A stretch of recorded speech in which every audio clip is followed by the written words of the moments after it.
আজকে আমি ভাইদের সাথে চলে যাচ্ছি নার্সারিতে ফুলের চারা কিনতে। তো আমরা এখন চলে এসেছি, আর নার্সারিটা আমাদের বাড়ির খুবই কাছে।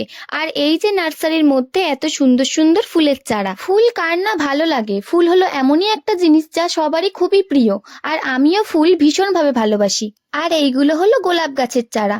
এইখানে নানা রকমের আর নানা রঙের গোলাপ গাছের চারা পাওয়া যাচ্ছে। আর এই ফুলগুলোকে আমরা সাধারণত কাগজ ফুল বলে থাকি, কিন্তু এগুলোর আসল নাম হলো বাগান বিলাস। আর এখানে চন্দ্রমুখী ফুল ছাড়াও আরো অনেক রকমেরই ফুল গাছ আছে, যেগুলোর নাম আমি ঠিক করে জানি না। এছাড়াও এখানে ঘর সাজানোর জন্য নানা রকমের মিনি প্ল্যান্ট পাওয়া যায়, আর মিনি প্ল্যান্ট গুলো দেখতেও খুবই সুন্দর, আর প্রাইসটাও অনেক কম। এছাড়াও এখানে নানা রকমের ফ্লাওয়ার পটও পাওয়া যাচ্ছে। সবকিছু মিলিয়ে কিন্তু জায়গাটা খুবই সুন্দর। আজকে আমরা এসেছিলাম গোলাপ গাছের চারা নিতে, আর আমার তো সবকটা গাছই ভালো লাগছিল, তাই কোনটা নেবো আর কোনটা নেবো না ডিসাইডই করতে পারছিলাম না। তারপর অনেক ঘোরাঘুরির পর এই গোলাপ গাছগুলো নিয়ে চলে এলাম বাড়ি। তো ভিডিওটা ভালো লাগলে লাইক করে চ্যানেলটিকে সাবস্ক্রাইব করে দিও।